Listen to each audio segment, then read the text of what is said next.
بسم اللہ الرحمن الرحیم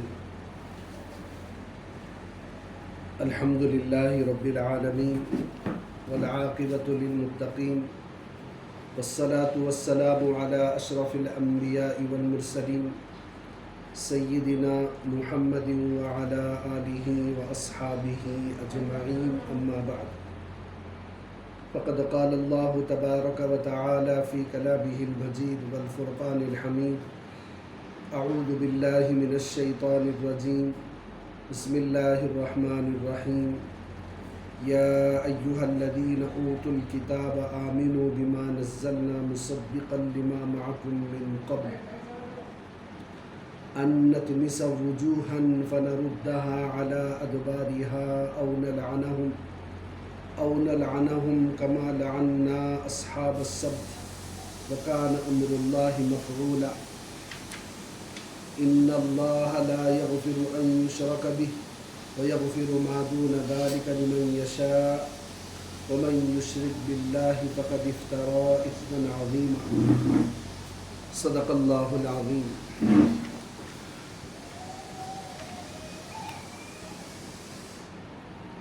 بزرگان محترم اور معزز خواتین اسلام، السلام علیکم ورحمۃ اللہ وبرکاتہ۔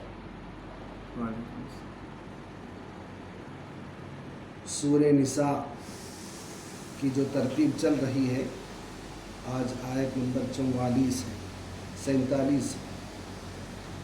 یا ایہا الذین اوتوا الکتاب، یہ آیت آپ صلی اللہ علیہ وسلم کے زمانے کے یہودیوں کے لیے نازل ہوئی۔ یہودی سے مراد اوتوا الکتاب، یہودی بھی ہے اور عیسائی بھی، اہل کتاب۔ یا ایہا الذین اوتوا الکتاب، اے کتاب والو، آمنوا بما نزلنا، جس کتاب کو اب جو پیغمبر ہیں ان پر جو کتاب نازل ہوئی اس پر ایمان لائیے۔ آمنوا بما نزلنا، اس کتاب کی خصوصیت یہ ہے کہ مصدقا لما معکم من قبل، تمہارے پاس جو کتاب ہے، تم جس کتاب پر ایمان لے آئے ہو، اس سے پہلے جو آئی تھی تورات اور انجیل، اس کی یہ تصدیق کرتی ہے۔ قرآن ان کتابوں کا انکار نہیں کرتی، بلکہ قرآن ان کتابوں کا انکار نہیں کرتا بلکہ تصدیق کرتا ہے۔ اس لیے ایمان لاؤ۔ کس سے پہلے؟ من قبل ان نطمس وجوہا، ایمان نہ لانے کی سزا پر، اس سے پہلے کہ تمہارے چہرے مٹا دیے جائیں، تمہارے چہرے مٹا دیے جائیں، اس سے پہلے کیا کر لو؟ ایمان لاؤ۔ جب عذاب کا وقت آئے گا، عذاب پہنچے گا، اس وقت توبہ بھی قبول نہیں ہوتی۔ فَنَرُدَّهَا عَلَىٰ أَدْبَارِهَا، پھر چہرہ ہم الٹ دیں گے، علی ادبارہا، پیٹھ کی طرف۔ اس کے دو معنی ہیں۔ ایک معنی تو یہ ہے کہ یہ جو سامنے کا جو چہرہ ہے، آنکھ، ناک، ہونٹ وغیرہ، اس کو سپاٹ کر کے پیٹھ کے جیسا بنا دیں، یا پھر اس چہرے کو وغیرہ کو مٹا کر اس کو بھی پیٹھ کی طرف گھما دیں۔ دو معنی مفسرین نے لکھا۔ جی، ایمان لاؤ اس سے پہلے کہ تمہارے چہرے مٹا دیے جائیں، یا پھر او نلعنہم، یا ہماری لعنت برسے۔ اب جس پر اللہ کی لعنت برسے اس کا کیا حال ہوگا؟ کما لعنا اصحاب السبت، جیسا کہ اس سے پہلے ہماری لعنت برسی تھی اصحاب السبت، ہفتے کے دن والے، اس سے مراد یہودی ہے۔ ہفتے کے دن مچھلی پکڑنے کو منع کیا گیا تھا، ہفتے کے دن ان کو تاکید کی گئی تھی پورا ہفتہ پکڑو مچھلی، ہفتے کے دن مت پکڑو۔ لیکن وہ دیگر دنوں میں اتنا اہتمام نہیں کرتے تھے پکڑنے کا جتنا کہ ہفتے میں۔ انسان کی ایک فطرت ہے۔ ایک لطیفہ سنانا پڑتا ذاکر بھائی کے واسطے۔ ایک صاحب جو ہے حکیم صاحب کے پاس گئے، بولے مجھے فلاں فلاں بیماری ہے، مجھے اس کا علاج چاہیے۔ حکیم صاحب بولے ٹھیک ہے دیتا ہوں، لیکن میری دوا کی خصوصیت یہ ہے کہ جب بھی میری دوا کھانے کے لیے بیٹھو تو بندر کو یاد نہ کرو، بندر کو یاد نہیں کرو۔ میں بولے ٹھیک ہے صاحب، آپ کی دوا کی اگر شرط ہے تو مجھے منظور ہے، لیکن جب بھی دوا کھانے کے لیے بیٹھتے تو ذہن میں آتا کئی کو بولے تھے حکیم صاحب۔ تو ویسا ہاں، تو ایسا انسان کی فطرت ہے، جس سے منع کیا جاتا اس سے ضد رکھتی۔ آپ کسی بچے کو بولو وہ دیوار کو ہاتھ مت لگاؤ، ابھی پینٹنگ ہوئی، جاتے ہیں تو ضرور ہاتھ لگاتا۔ تو کما لعنا اصحاب السبت، تو یہودیوں کو یہ حکم دیا گیا تھا، انہیں ان کی شرارت کی وجہ سے قید لگی تھی۔ حالانکہ ہفتے کے دن مچھلی پکڑنے پر اللہ کا کوئی نعوذ باللہ نقصان نہیں ہوتا تھا، لیکن دیکھنا یہ تھا کہ آپ اللہ کی فرما برداری کتنا کرتے ہیں، کتنا اللہ کے حکم کو ماننے کا جذبہ تمہارے اندر ہے۔ چنانچہ انہوں نے نہیں مانا تو جی بعضوں کو بندر کی شکل بنایا گیا اور بعضوں کو، نوجوانوں کو بندر کی شکل میں تبدیل کیا گیا چہرہ، اور بڑے معمر حضرات کو خنزیر کی شکل میں تبدیل کیا۔ کما لعنا اصحاب السبت وکان امر اللہ مفعولا۔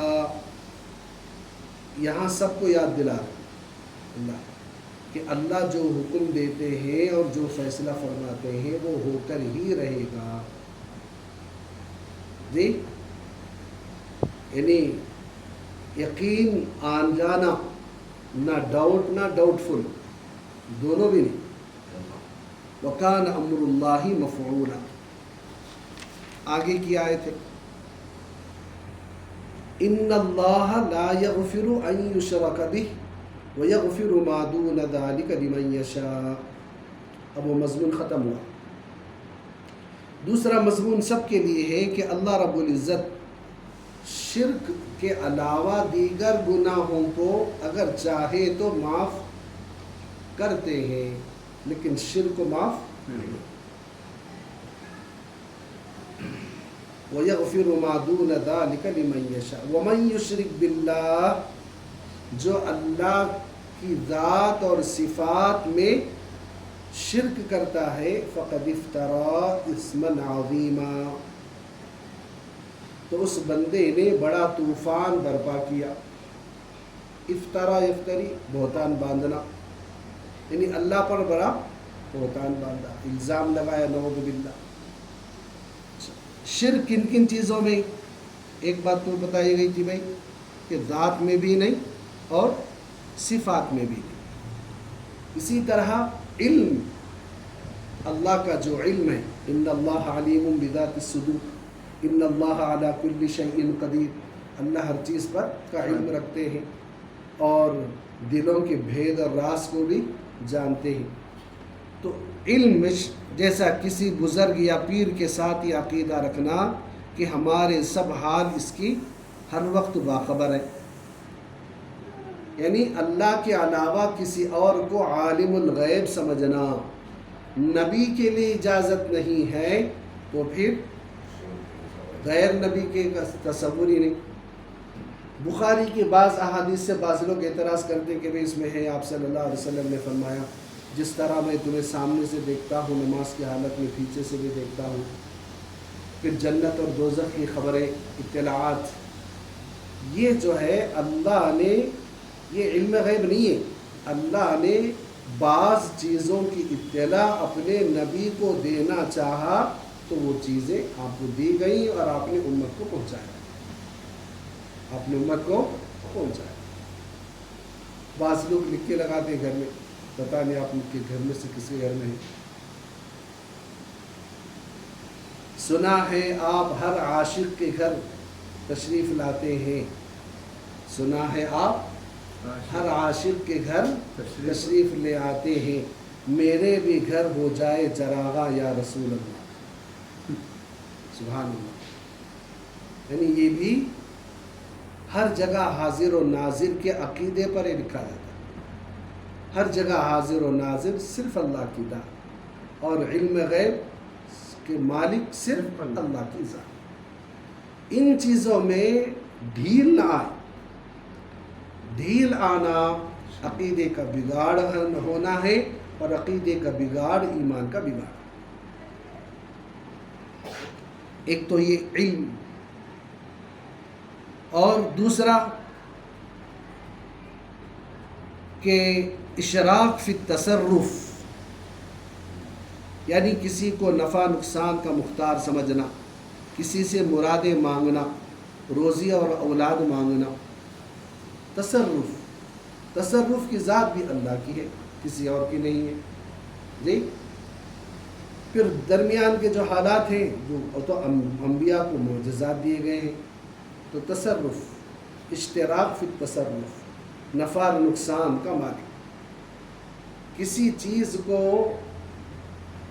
جی، جیسا کہ حضرت موسیٰ علیہ السلام کے زمانے کا واقعہ، ایک بندے کو کچھ بیماری ہو گئی تھی، یا پھر آپ صلی اللہ علیہ وسلم کے زمانے کا واقعہ، بہرحال کسی نبی کے زمانے کا واقعہ، تو ایک ایسی بیماری ہو گئی تھی خارش کی، تو اللہ رب العزت سے رجوع ہوئے نبی، تو اللہ نے حکم دیا کہ پیغمبر کہ فلاں جانور کے پیشاب میں اس کا دودھ ملا کر دیجئے۔ دیا گیا، ختم۔ پھر بعد میں اسی قسم کی بیماری ہوئی، اس وقت اللہ سے رجوع ہوئے بغیر دیا گیا، کم نہیں۔ تو نبی کو بڑا تعجب ہوا، انہوں نے اللہ سے رجوع کیا، تو اللہ رب العزت سے پیغام آیا کہ پیغمبر نہ پیشاب میں شفا ہے نہ دودھ میں شفا ہے۔ اس وقت چونکہ ہم دیے تھے اس لیے وہ آیا، ورنہ فی نفسی اس میں کوئی شفا نہیں ہے۔ تو پتہ چلا کہ بھئی کسی چیز میں نفع نقصان کی صفت نہیں ہے جب تک کہ اللہ نہ ڈالے۔ جیسا کہ حضرت سیدنا ابراہیم کو آگ میں ڈالا گیا، تو اللہ نے کیا کیا؟ آگ میں جلانے کی تاثیر کو ہٹا دیا۔ پانی میں ڈبونے کی تاثیر ہے، چاقو میں حضرت ابراہیم جب اپنے بیٹے اسماعیل کو کاٹ رہے تھے، ذبح کر رہے تھے، تو اللہ نے چاقو سے کاٹنے کی تاثیر کو کٹا دیا۔ اسی لیے اللہ کے ناموں میں سے ایک نام یہ ہے کہ ہر چیز میں مؤثر حقیقی، اللہ کا نام کیا ہے؟ صفت مؤثر، ہر چیز میں تاثیر ڈالنے والی ذات۔ پھول میں خوشبو کا آنا، خوبصورت نظر آنا جی، باقی جو چیزیں دی گئی، برف کی ٹھنڈک اور آگ میں جلانے کی صفت، پانی میں ڈبونے کی صفت، یہ اللہ دیتے ہیں، جب چاہے ہٹاتے ہیں، جب چاہے ہٹاتے ہیں۔ جیسا کہ آگ کی تاثیر ہٹا دی گئی حضرت ابراہیم سے، اور چاقو کی تاثیر ہٹا دی گئی حضرت ابراہیم سے جب اسماعیل کو ذبح کیا جا رہا تھا۔ تو اللہ مؤثر حقیقی ہے۔ اسی طرح فلاں توغرے کو لگانا یا ناڑا باندھنا، نیمبو ہری مرچ لگانا جی، اگر کوئی برکتاً رکھتا ہے ٹھیک ہے، لیکن مؤثر سمجھ کر رکھتا ہے یا نہیں؟ اس لیے بعض انگوٹھیاں پہنتے ہیں فلاں پتھر کے، فلاں پتھر کے، اس کی تاثیر ہے ٹھیک ہے، لیکن یقین اس پر نہیں رکھنا کہ یہی کیا کرتا ہے جی۔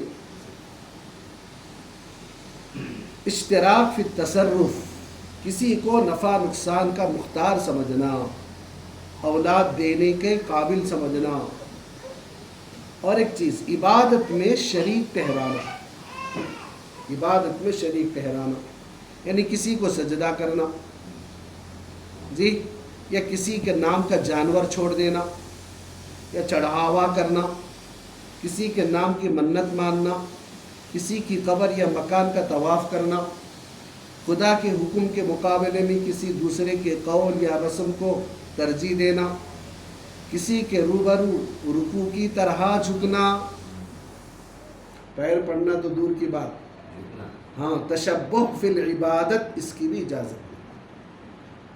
دیکھیے سجدے کی دو قسمیں ذہن میں رکھ لیجیے، ایک ہے سجدہ تعبدی اور ایک ہے سجدہ تعظیمی۔ سجدہ تعبدی عبادت کی غرض سے عبادت کی طرح سجدہ کرنا، جیسا کہ سجدہ تعبدی جب سے دنیا بنی ہے تا قیام قیامت کسی کے لیے سجدہ تعبدی اجازت نہیں سوا اللہ کی، عبادت کی غرض سے سجدہ کرنا، جھکنا۔ تو وہ جو قرآن میں ہے کہ اللہ رب العزت نے حضرت آدم کے لیے فرشتوں کو سجدے کا حکم دیا گیا تھا، یا پھر سورہ یوسف میں ہے کہ انی رأیت 11 کوکبا والشمس والقمر رأیتهم لی ساجدین، کہ حضرت یوسف نے اپنے والد محترم حضرت یعقوب کو اپنا خواب بتایا کہ میں نے خواب میں دیکھا 11 ستارے اور چاند اور سورج مجھے سجدہ کر رہے ہیں، اس سے مراد ان کے بھائی اور والدین۔ چنانچہ جب مصر میں داخل ہوئے تو انہوں نے سجدہ کیا تھا، وہ سجدہ بھی سجدہ تعبدی نہیں تھا، سجدہ تعظیمی تھا۔ اب پھر تھوڑا ریورس آئیے، سجدے کی 2 قسمیں ہیں، سجدہ تعبدی، سجدہ تعظیمی۔ پہلا جو سجدہ تعبدی ہے عبادت کی غرض سے سجدہ کرنا، عبادت جو کرنا، یہ کسی کے لیے اجازت نہیں تھی، کسی امت میں اجازت نہیں تھی۔ سجدہ تعظیمی حضرت آدم سے لے کر حضرت عیسیٰ تک کے ہو سکتا ہے بعضوں کو اس کی اجازت دی ہو۔ سورہ یوسف کا جو سجدے میں جو ذکر ہے وہ بھی سجدہ تعظیمی ہے، اور حضرت آدم کے سامنے فرشتوں کا سجدہ کروانا یہ بھی سجدہ تعظیمی ہے، لیکن اس امت کے لیے سجدہ تعظیمی بھی حرام۔ اس امت میں دونوں چیزیں نہیں، سجدہ تعبدی بھی نہیں ہے، اور بڑی درگاہ کے بڑے سجادہ ہیں تب بھی اجازت نہیں۔ آپ صلی اللہ علیہ وسلم نے اپنی آخری حیات میں جو نصیحتیں فرمائی اس میں سے یہ تھی کہ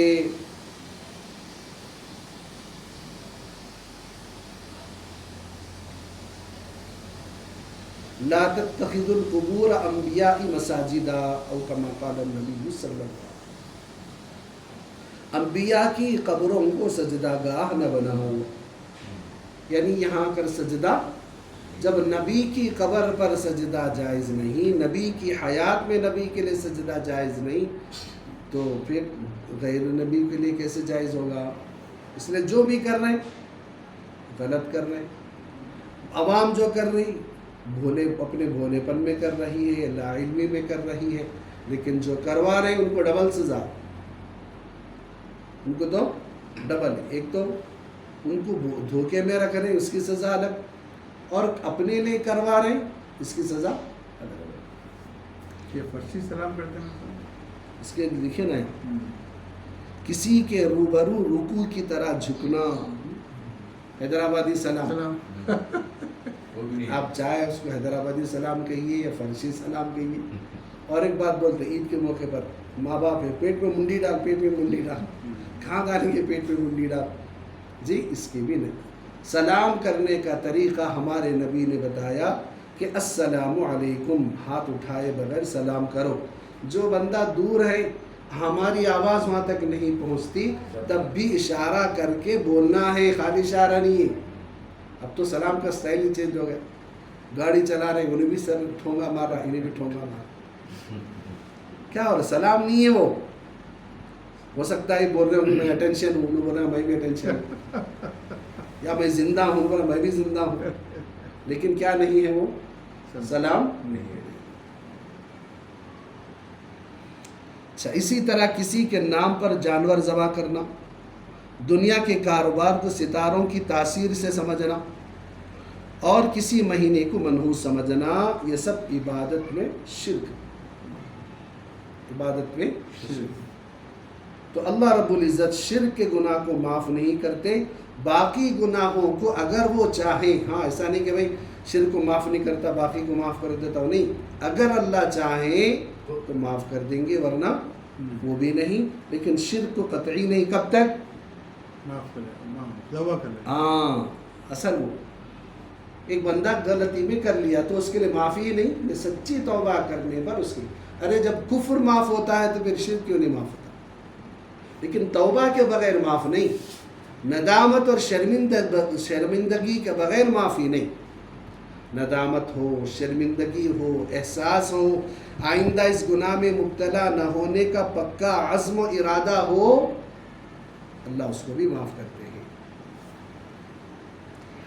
اچھا، وَيَغْفِرُ مَا دُونَ ذَلِكَ. آگے کی آیت، أَلَمْ تَرَ إِلَى الَّذِينَ يُزَكُّونَ أَنفُسَهُمْ.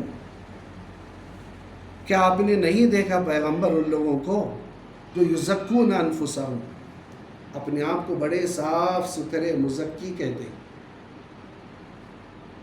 دیکھیے، گناہوں سے بچ کر صاف زندگی گزارنا بہت بڑی نعمت ہے، لیکن اس خوبی کو دوسروں کے سامنے اظہار کرنا بہت بڑا ہے.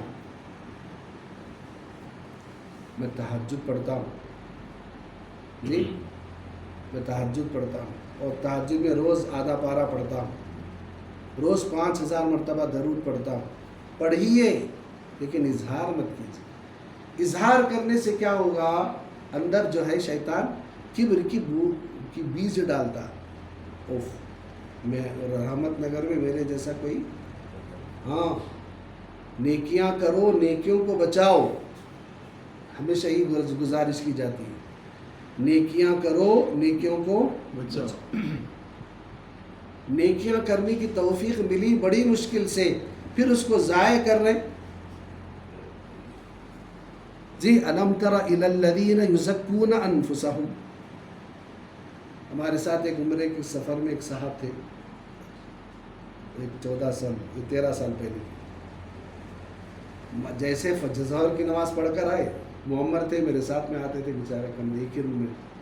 آتے ہی فون شروع، ارے میاں آج جو ہے ظہر میں مسجد گیا تھا، اچانک تم یاد آ گئے، تمہارے واسطے ہاتھ اٹھایا. پھر عصر میں دوسرے کو فون کرنا، پھر وہ نعرے، میاں آج تم اچانک یاد آ گئے، تمہارے لیے ہاتھ اٹھایا آج. جی، اب آپ کیا مراد لیں گے؟ اس لیے یہ چیزوں کا اظہار. تو اللہ فرماتے ہیں کہ دیکھیے، نبی کو بتا رہے، أَلَمْ تَرَ إِلَى الَّذِينَ، پیغمبر کہ آپ نے ان کو نہیں دیکھا، یزکون انفسہم، جو اپنے آپ کو بڑے مزکی کہتے ہیں. بل اللہ یزکی من یشاء، اللہ جس کو چاہتے ہیں اسی کو مزکی بناتے ہیں. اس لیے ان چیزوں کا اظہار کر کے کیا نہ کرو، اپنی کمائے ہوئے نیکیوں کو برباد نہ کرو. ولا یظلمون فتیلا، قیامت کے دن جب بدلہ دیا جائے گا، فتیل کہتے ہیں تاگے کو، دھاگا. تو اللہ فرماتے ہیں میں قیامت کے دن تاگے کے برابر بھی کسی پر ظلم نہیں کرتا. جی، جو کیا وہ ملے گا. گناہ کر کے آیا تھا، وَمَن يَعْمَلْ مِثْقَالَ ذَرَّةٍ شَرًّا يَرَهُ، گناہ کر کے آیا تھا، وہ تو دینا تھا، لیکن گناہ کر کے اس کو احساس ہوا، شرمندگی ہوئی، نادم ہوا، سچی توبہ کیا، تو اس لیے آج وہ گناہ کی فائل کلوز ہے. اپنی زندگی میں 10 کروڑ گناہ کر کے آئے تھے، لیکن اللہ نے کسی نیک بندے کی صحبت کی برکت سے یا اپنی توجہ کی برکت سے 10 کروڑ میں سے 1 کروڑ کی معافی مانگ لیا تھا، 9 کروڑ کی معافی نہیں مانگی تھی. تو قیامت کے دن مکمل 9 کروڑ کی سزا دی جائے گی. اس لیے کیا کرو بھائی، روز کا روز حساب کلیئر کرو. 10 کروڑ تک کیوں پہنچنے دے رہے ہیں؟ جی، اس سے بھی زیادہ ہے گناہ. اس سے بھی، گھر سے مسجد تو نماز پڑھنے نکلے، لیکن پھر بھی نظر پر کنٹرول نہیں ہے. جاتے ہوئے بھی گناہ، آتے ہوئے بھی گناہ. جی، جاتے ہوئے تھوک رہے قبلے کی طرف، اس مومن کو احساس تک نہیں ہے میں سمت قبلہ تھوک رہا ہوں. جی، بد نظری تو گناہ کبیرہ، اور سمت قبلہ تھوکنے کی وجہ سے بے ادبی ہے. بے ادبی سے بھی نیکیاں ضائع ہوتی ہیں. جی، گستاخی سے بھی نیکیاں ضائع ہوتی ہیں. گناہ کبیرہ تو گناہ ہے. انظر کیف یفترون علی اللہ الکذب، دیکھو ان لوگوں کو جو اللہ پر جھوٹ بکتے ہیں. کیا جھوٹ بکتے ہیں؟ اس میں بہت سارے آ گئے. ایک جھوٹے ہیں کہ بھئی اللہ کو بیٹا ہے، وقالت الیہود عزیر ابن اللہ وقالت النصارى مسیح ابن اللہ، حضرت عزیر اللہ کے بیٹے ہیں، حضرت عیسیٰ اللہ کے بیٹے ہیں، حضرت مریم اللہ کی بیوی ہے، نعوذ باللہ، فرشتے تمام اللہ کی بیٹیاں ہیں۔ یا اس سے ہٹ کر ہمارا کیلنڈر دیکھیے، یا تو نہیں ہے جی، مہینے میں 5-6 جگہ لکھا ہوا ہے اقرب اقرب اقرب جی، فلاں مہینہ منحوس، فلاں ہفتہ منحوس، فلاں چیز منحوس۔ تو انظر کیف یفترون علی اللہ الکذب، دیکھیے پیغمبر ان بندوں کو جو اللہ پر جھوٹ بولتے ہیں، وکفا بہ اثما مبینا، ان کے صریح گناہ کے لیے اللہ کافی۔ ہاں، کوئی دیکھے نہ دیکھے، کوئی سنے نہ سنے، اللہ نے تو دیکھ لیا، اس کی سزا دے گا۔ شیطان بھی کیسا چیز دیکھے جی، تفسیر شروع ہونے سے پہلے 1.5 گھنٹے سے انتظار کر رہے، نیند نہیں آتی، بیٹھتے سے نیند آتی ہے نہیں، کوشش کرتا ہوں کیا نہ سنے۔ اچھا، الم تر الی الذین اوتوا نصیبا من الکتاب یؤمنون بالجبت، پیغمبر کیا آپ نے ان لوگوں کو نہیں دیکھا، اوتوا نصیبا من الکتاب، جن کو کتاب کا کچھ حصہ دیا گیا تھا، یؤمنون بالجبت، لیکن وہ کیا کرتے ہیں، بتوں پر ایمان لاتے ہیں، والطاغوت، شیطان کو مانتے ہیں، وَيَقُولُونَ لِلَّذِينَ كَفَرُوا هَؤُلَاءِ أَهْدَىٰ مِنَ الَّذِينَ آمَنُوا سَبِيلًا، اور یہ آیت ایک واقعے پہ نازل ہوئی تھی۔ جنگ احد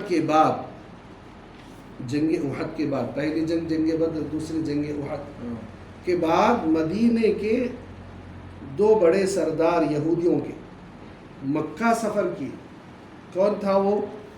ایک جو ہے کعب بن اشرف، دوسرا حی بن اخطب، یہ دونوں یہودی مکہ پہنچے، ابو سفیان وغیرہ سے ملاقات کی، اور ملاقات کر کے یہ بولے کہ ہم جو ہے اندر سے حملہ کریں گے، آپ باہر سے حملہ کیجئے، اس لیے کہ اسلام دن بدن بڑھتا جا رہا، مسلمانوں کی تعداد بڑھتی جا رہی، تو اس کو ختم کرنا ضروری ہے۔ تو کفار نے بھی کہا کہ دیکھو بھئی، تم تو بڑی چال باز قوم ہو، تمہارا کوئی اعتبار نہیں، تم کبھی بھی دھوکہ دے سکتے، تو اس لیے اب ہم کو یقین کیسا آنا کہ تم سچے ہو؟ تو یہ جو 2 جملے کہے گئے کہ جبت اور طاغوت، اگرچہ کہ جبت کا ترجمہ ہے بت، طاغوت کا معنی شیطان ہے، لیکن ان کے جو 300 خدا تھے اس میں سے 2 کے نام یہ بھی ہیں، جبت بھی ہے اور طاغوت بھی ہے۔ تو کفار نے کہا ان 2 یہودیوں سے جو مدینے سے آئے تھے، ان 2 خداؤں کے سامنے آپ سجدہ کرو تو ہمیں پتہ چلے گا کہ آپ سچ کہہ رہے ہیں، حضور کو، اسلام کو ختم کرنے کا پروگرام آپ کا سچا ہے۔ تو اس وقت ان دونوں نے، اب کفار کو یقین دلانا تھا اپنے کام کے لیے، تو ان دونوں بتوں کے سامنے سجدہ کیا۔ 2 بت کے نام کیا تھے؟ ایک جبت اور طاغوت۔ پھر اس کے بعد ان نالائقوں نے کہا کہ تم لوگ کس کی پوجا کرتے ہو؟ کہ ہمارے پاس اتنے خدا ہیں، 360 خدا ہیں، روزانہ ایک ایک کا پوجا کرتے ہیں۔ تو پھر ان کا دل جیتنے کے لیے، کن کا؟ کفار کا دل جیتنے کے لیے یہودیوں نے کہا یہ جو تمہارے عقیدے ہیں، اور کیا کرتے ہیں؟ کہا کہ ہم جو ہے حاجیوں کو پانی پلاتے ہیں، زمزم پلاتے ہیں، اور ان دور دراز سے آنے والے حاجیوں کے لیے اپنے جانور ذبح کر کے ان کو دعوت، ہم میزبانی کرتے ہیں۔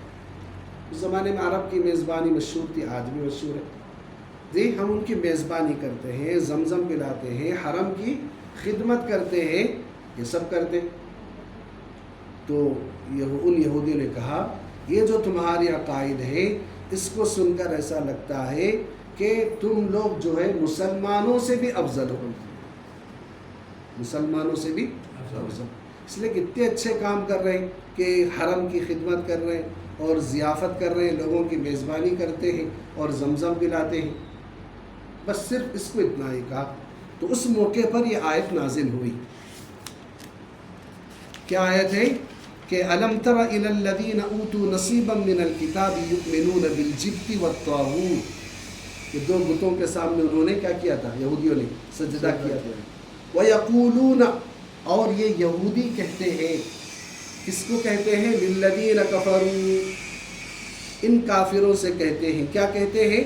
هَؤُلَاءِ أَهْدَىٰ مِنَ الَّذِينَ آمَنُوا سَبِيلًا، یہ مسلمانوں سے بھی، یہ جو حاجیوں کی جو خدمت کر رہے ہیں، اگرچہ کہ بت کی پوجا کر رہے ہیں لیکن حاجیوں کی خدمت کر رہے ہیں، اس لیے مسلمانوں سے بھی افضل ہیں، اور مسلمانوں سے بھی ان کا دین افضل ہے.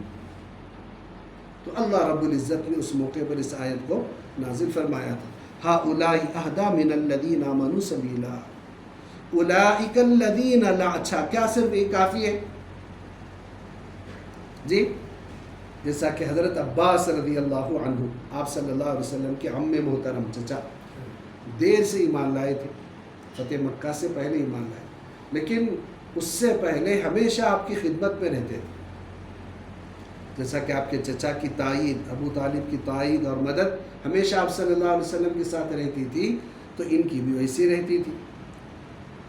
تو بعض مرتبہ جو ساتھی ایمان لائے تھے صحابہ، اگرچہ کہ ایمان نہیں لائے تھے حضرت عباس، لیکن ان کا احترام کرتے تھے صحابہ، اس لیے کہ کون ہے؟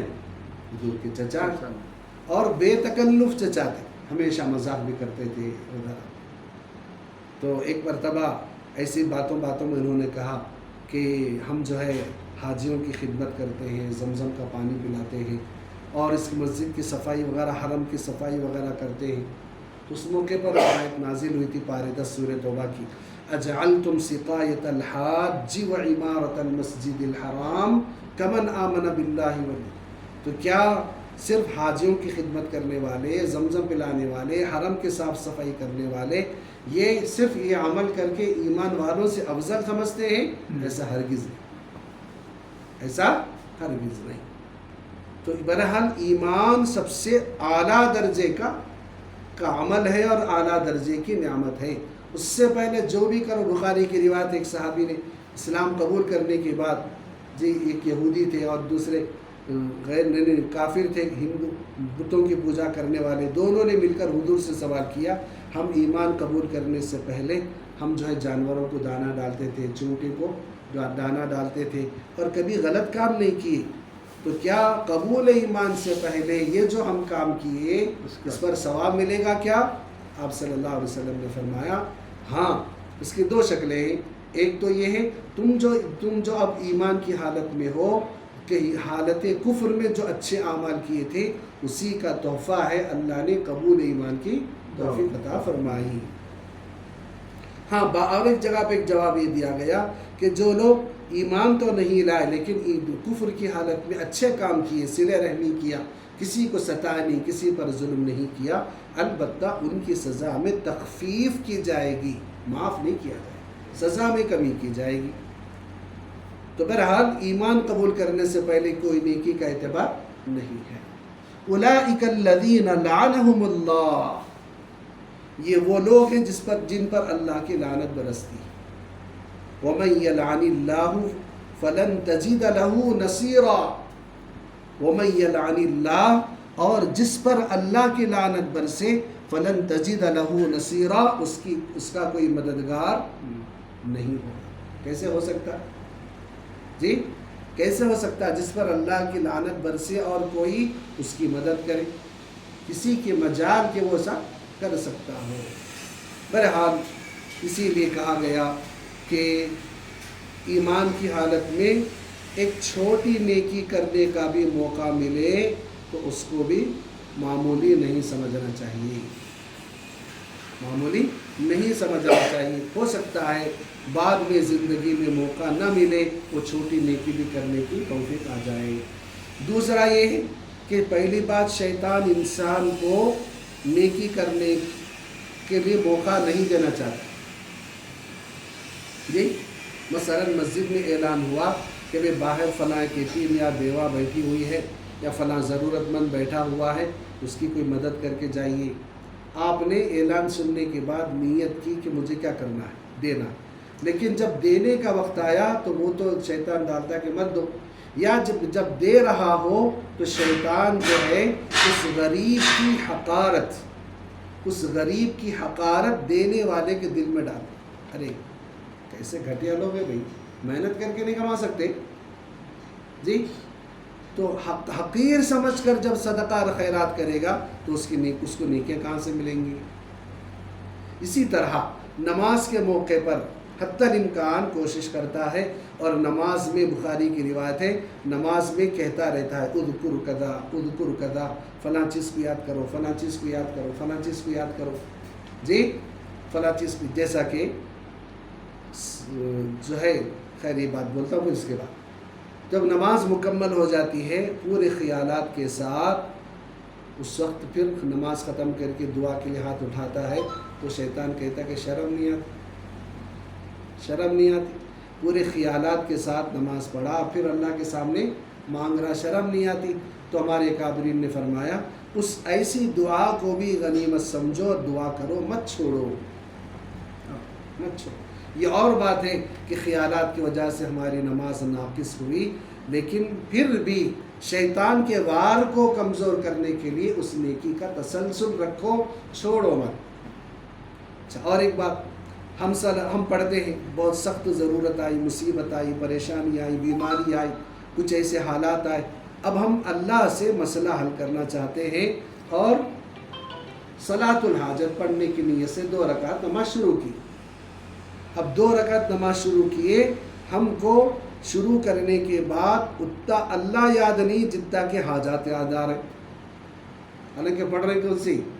صلاۃ الحاجت پڑھ رہے جی. ابھی سے دل میں آ گیا، شیطان ڈال دیا، کیسا جانا اس کے پاس، بیل کیسا بجانا، شرٹ اپنا سیدھا کیسا کر لینا، کیسا اس کو پوچھنا، کیا بول کے پوچھنا جی، کس طرح فائل دینا، یہ سب خیالات نماز میں آ رہے ہیں جی.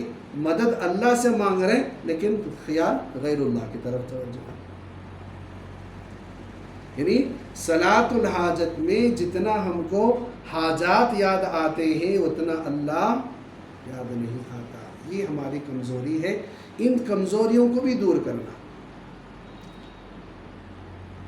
اور تعاون کرنے کی بات، مدد کرنے کی بات جو آ رہی درمیان میں، ہمارے شہر میں ایک مسلم وکیل ہیں، ایک کام تھا مدرسے کا، ان سے میں کروایا تو ان کے بارے میں پتہ چلا کہ وہ اور کچھ نوجوان مل کر، کچھ اور وہ 1-2 وکیل ان کے ساتھ ملے ہیں کہ ہمارے ہاں جو جیل ہے یہ اور دیگر جیلوں میں مستقل جا کر ایسے لوگ کہ جن پر 30-40 ہزار کا جرمانہ ہے، ادا نہیں کر پا رہے، 1-2 سال ہوا پڑے ہوئے ہیں، چاہے وہ مسلم ہو چاہے وہ غیر مسلم ہو، برابر جا کر ان کی مدد کر رہے اور ان کو رہا کروا رہے بلا تفریق مذہب.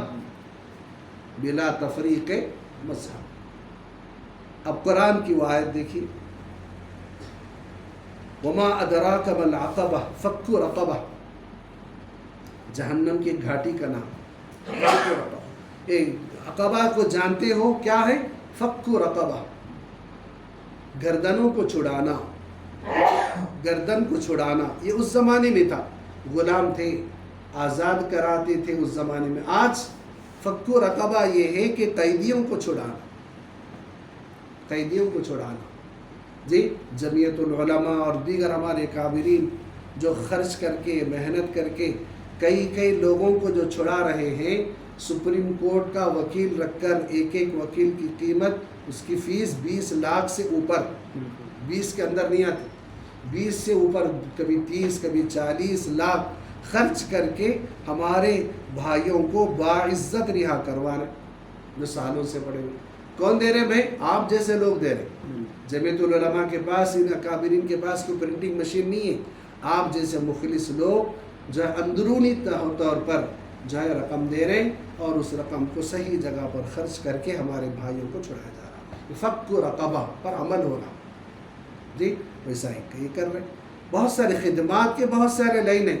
پڑھنا پڑھانا ایک لائن ہے جی، سمجھنا سمجھانا ایک ہے، پانی پلانا، کپڑا دینا جی، شال کا دینا، سردی کے موسم میں گرم کپڑے کا دینا، بھوکے کو کھانا کھلانا، کتنے خدمات ہیں. اب حالات میں دیکھیں 2 ویڈیو جو بہت زیادہ وائرل ہو رہے ہیں ایک نالائق نے ایک عورت سے کہا کہ جب تک جے شری رام نہیں کہو گے کھانا نہیں ملے گا، اور اس کے مد مقابل مسلمانوں کو دیکھیے، خصوصاً ممبئی کے مسلمان، ممبئی میں کئی مساجد ایسے ہیں جہاں پر رات میں کم سے کم 200 افراد کا کھانا بنتا ہے، کم سے کم، بعض مساجد میں 500 کا بھی بنتا ہے، بلا تفریق مذہب، کسی مذہب والے کی قید نہیں ہے، جی کسی کو اللہ اکبر بولنے پر مجبور نہیں کیا جا رہا، بس کھانا دیا جا رہا، آؤ کھاؤ جاؤ، اپنی بھوک کو مٹاؤ، اپنی ضرورت مکمل کر لو۔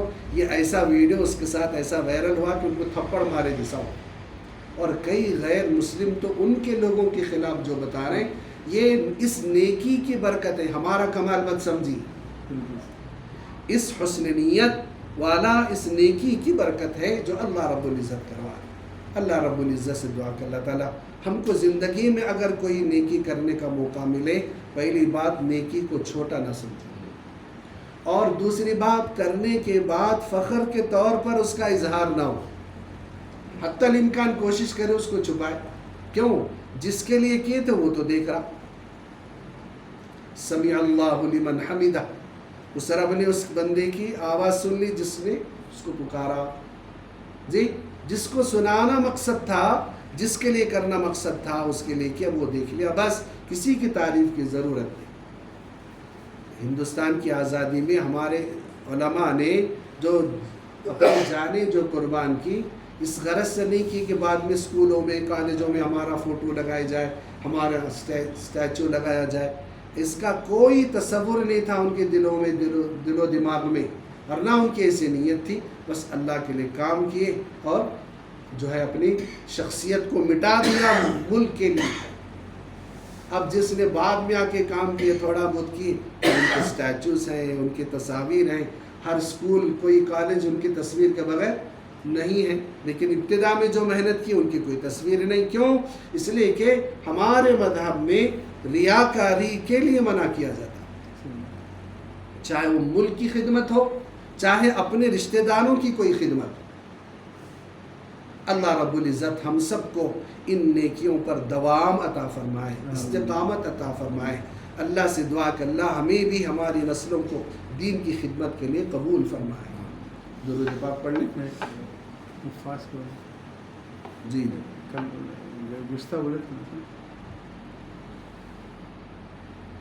جو خواتین یہاں پر تشریف لائی ہیں، ان کے متعلق یہ بات معلوم ہوئی کہ ماشاءاللہ بہت سارے مدرسے کا دورہ کر کے آپ حضرات نے وہاں کی خدمات کو دیکھ کر بہت سارے بچوں کی کفالت لی ہے، یہ قابل تحسین عمل ہے۔ اللہ آپ کی اس عمل کو قبول فرمائے، اللہ آپ جیسا جذبہ دیگر خواتین میں بھی پیدا فرمائے، جو بھی حصہ لیے دامے دل میں سکنے، جی کوئی پیسوں کے ذریعے سے، کوئی کپڑے کے ذریعے سے، کوئی کھانے کے ذریعے سے، جی تو یہ میں اور ایک بات سناتا ہوں۔ ابھی حال میں نے ایک اللہ والے سے سنا، دارالعلوم سے یہ آواز اب فی الوقت اٹھ رہی ہے کہ دارالعلوم دیوبند سے کہ مدارس میں عصری تعلیم چاہے شامل کرو یا پھر اپنی باؤنڈری میں سکولز قائم کرو۔ دیکھیے ایک مدرسے کی اتنی بڑی بڑی زمین ہے، اس میں کیا کرو؟ سکولز قائم کرو۔ ایک تو یہ، یا پھر اپنی تعلیم اس کو شامل کرو۔ کیوں؟ ہمارے اب جو نیو جنریشن جو آ رہا ہے، ہمارے بیانات کو وہ سمجھ نہیں پا رہے، اس لیے کہ ان کا اکثر ان کا جو میتھڈ ہے اور اکثر ان کی جو ذہنیت ہے، ان کی جو معلومات ہیں انگلش کی ہیں، ہماری جو ہے اردو رہتی ہے، اور وہ بھی اردو میں جس میں فارسی بھی ملی ہوئی رہتی ہے، تو وہ لوگ کتنا سمجھیں گے؟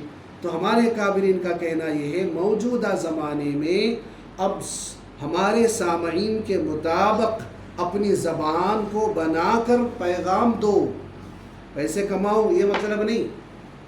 اور دوسرا پیغام یہ دیا گیا کہ مدارس، دینی مدارس، چاہے وہ حفظ کا ہو، چاہے عالمیت کا ہو، چاہے افتاء کا ہو، یہ مدارس کھول کر، اس لیے کہ عالم بننا فرض کفایہ، حافظ بننا فرض کفایہ، فرض کفایہ والا جو مدرسہ ہے فرض کفایہ کا، اس پر پیسہ بہت خرچ ہو رہا، لیکن مکتب موجودہ زمانے میں مکتب چلانا فرض عین ہے۔ کیوں؟ اس لیے کہ پورے ہندوستان میں جو مدرسے میں جو بچے پڑھ رہے ہیں کتنے؟ 2%، صرف 2%، بعضوں نے 3% کہا، چلیے 3% ہی لیں گے، بقیہ 97% جو ہے اسکولوں میں پڑھ رہا۔ ان کو آپ ان کے اندر دین پہنچانے کے لیے، دینی ذہنیت بنانے کے لیے مکاتب کی شکل ہے۔ اچھا، مکتب میں بچے کب تک آئیں گے؟ چھوٹے مکتب میں چھوٹے بچے آئیں گے۔ بڑے بچوں کے لیے بالغات کا انتظام کیجیے، اور پھر جب مکتب میں بھی آنے کی شیء ختم ہو گئی تو پھر ان کو جماعتوں میں بھیج کر ذہن سازی کیجیے۔ ذہن بنانا ضروری ہے آج کے زمانے میں، جی وہ کام نہیں ہو رہا۔ تو بہرحال ہمارے اکابرین کے ایک یہ بھی ہے کہ بھئی مکاتب پر بھی پیسہ خرچہ کرو۔ بہت سارے بچے ایسے بھی آتے ہیں، اب جیسا کہ آپ حضرات کی اطلاع دوں کہ ہمارے آپ ہی کے ذریعے سے ہمارے مدرسے کی جو 2 بچیاں جس کی کفالت ہوئی ہے، اس میں سے ایک بچی کا نام ہے محمد رسیم جو دی جا رہی، وہ بچی ایسی ہے نہ والد ہے نہ والدہ، ایک حادثے میں غالباً دونوں کا انتقال ہو گیا جی۔ 10 پڑھی ہے بچی، وہ بھی کسی کرناٹک گورنمنٹ کی کسی اقامتی ادارے میں رہ کر 10 پڑھی ہے، تب وہ عالم کورس کے لیے آئی تھی، اب وہ حفظ کر رہی ہے بچی، تو ایک کفالت آپ کی اس میں شامل ہے۔ تو ایسی بچیاں مکاتب میں بھی ہیں، اور مکتب کی جو محنت ہے، جو جیسا کہ دینی مدرسہ ریڑھ کی ہڈی، دین کا قلعہ، اسی طرح مکتب بھی ریڑھ کی ہڈی اور دین کا قلعہ، اس لیے کہ 97% بچے ہمارے مکتب میں کالج اسکول اور کالج جا رہے ہیں۔ جن کالجوں میں جا رہے ہیں وہاں پر دین کا کوئی انتظام نہیں۔ ارے مسلم اسکول میں نہیں ہے تو غیر مسلم میں کہاں رکھیں گے؟ شہر میں کتنے ایسے مسلم اسکولس ہیں، مسلم مینجمنٹ، جہاں پر PUC کی بچیوں کو بھی سر پر دوپٹہ اسکارف ڈالنے کی اجازت نہیں، اور وہاں پر جتنے اسکول اور کالج میں جتنی ٹیچرز پڑھاتی ہیں، کوئی شرٹ شلوار نہیں پہننا۔ میرا اشارہ سمجھے ہوں گے آپ کون سے مراد کون سی اسکول ہے۔ شرٹ شلوار نہیں پہننا، ساڑی پہننا، کیوں؟ تاکہ مینجمنٹ میڈم کی پیٹھ اور پیٹ کی زیارت کرتے رہے۔ اس کے علاوہ اور کیا الفاظ بول سکتے؟ بھئی اگر ٹیچر شرٹ شلوار پہنتی ہے تو کیا تکلیف ہے صاحب؟ کیا فرماتے حامد علی صاحب جی؟ وہ اپنا جسم چھپا رہی ہے، اپنا فرض ادا کر رہی ہے، اسلام کا حق ادا کر رہی ہے، اور آپ کو مسلم ہو کر آپ کو پیٹ میں درد ہو رہا۔ اچھا، اور ایک اسکول جس کا نام بہت بڑا ہے، لڑکے مکمل اوپر سے لے کے نیچے تک پیک ہے جی، پینٹ لمبا پہنے ہیں، شرٹ پہنے ہیں، اوپر کوٹ بھی پہنے ہیں، لڑکی کے لیے اسکرٹ رکھیں، آپ مڈی رکھیں، اچھا پیجامے کی جگہ پہ ساکس رکھیں۔ یہ کون سا فلسفہ ہے جی؟ نہ تاتاریوں کا ہے، نہ جو ہے مغلوں کا ہے، نہ کچھ اور ہے۔ یہ کون سا فلسفہ ہے بھائی؟ پیجامہ پہنا ہے بغیر آپ نیچے سے لمبا پیجامہ پہننے دیجئے جی، جس کا سطر تو سوائے چہرے کے، سوائے ہتھیلیوں کے، سوائے دونوں قدموں کے پورا جسم عورت کا سطر ہے جی، پورا جسم عورت کا سطر ہے، اور آپ اس کو گھٹنے سے لے کے نیچے تک، پنڈلیوں تک آپ اس کو کھلے رکھیں۔ نام اسلام ہے، اسلام کا ہے، نام بھی بہت بڑا ہے، مسلمان مینجمنٹ کا۔ تو ہمارے بولنے کا مطلب یہ ہے، ہمارے بچے ایسے اسکولوں میں جا رہے ہیں، مسلم اسکول کا جب یہ حال ہے تو غیر مسلموں کا کیا حال ہوا؟ ہم جانتے ہیں ہماری بچی فلاں کالج میں جاتی ہے، وہاں پر نماز پڑھنے کی قطعی اجازت نہیں، لڑکوں کو جمعہ کے دن بھی نہیں چھوڑا جاتا نماز جمعہ کے لیے، ہم کو سب برداشت ہے، لیکن یہاں پڑھا رہے کیوں؟ اس لیے کہ فر بہت اچھی انگلش بولتے ہیں جی، خالی انگلش بولنے کے پر آپ فریفتہ ہیں، لیکن دین پر آج تک آپ کا دل نہیں جمع، دین برباد ہو رہا، ایمان برباد ہو رہا اس کی طرف۔ اب ان بچوں کے لیے محنت کی جگہ ایک ہی ہے، ماں باپ کے پاس فرصت نہیں، باپ کو کمانے سے فرصت نہیں، ماں کو پکانے سے فرصت نہیں، آخر کس کے حوالے ہیں ہمارے بچے؟ کم سے کم مکتب قائم کرو، مکاتب قائم کرو، چھوٹے بچوں کے لیے چھوٹے مکاتب اور بڑوں کے لیے بالغان اور بالغات قائم کرو، اور ان کے اندر دین پہنچاؤ، دین ٹھوسو جی، انجیکشن کی شکل میں دو ان کو، کم سے کم حرام کو حرام، حلال کو حلال سمجھے، جائز کو جائز، ناجائز کو ناجائز سمجھے، توحید بھی سمجھاؤ، شرک بھی سمجھاؤ، سنت بھی سمجھاؤ، بدعات بھی سمجھاؤ، جی یہ ساری چیزیں سمجھاؤ. ورنہ آج ہمارے بچے علماء، مستند علماء اور جو ہے کیا ہے صاحب نسبت علماء کے بیانات کو چھوڑ دیا. اب کیسے ہیں ماڈرن جو مقرر جو فون پہ آ رہے ہیں یوٹیوب پہ، ان کے بیانات سن رہے ہیں. اور تفسیر قرآن کی کون کر رہے ہیں؟ ڈاکٹر صاحب کر رہے ہیں، لیکچرر صاحب کر رہے ہیں، پروفیسر صاحب کر رہے ہیں. جی جیسا کہ ہمارے اللہ والے فرماتے ہیں قرآن میں علاج کرانے کا ہر بندے کو حق ہے. آپ کو حق ہے، آپ کو حق ہے، مجھے جی میری طبیعت خراب ہو گئی، آپ کی طبیعت خراب ہو گئی، ہم علاج کرانا ہے، ہمارا حق ہے. علاج کرانے کا ہر ایک کا حق ہے، علاج کرنے کا صرف ڈاکٹر کو حق ہے. قرآن پڑھانے کا ہر ایک کو حق ہے، لیکن تفسیر صرف علماء کا حق ہے، جو علوم کا ماہر ہو. جی اب جس کو پیشاب کا معائنہ کرنا ہے، جس کو انجیکشن دینا ہے، وہ بھی قرآن تفسیر قرآن کے لیے آ گئے. اب ایسے لوگوں سے جب قرآن سنیں گے تو کیا عالم ہوگا. جی شراب بھی پی رہے ہیں تو بسم اللہ پڑھ کر پی رہے ہیں.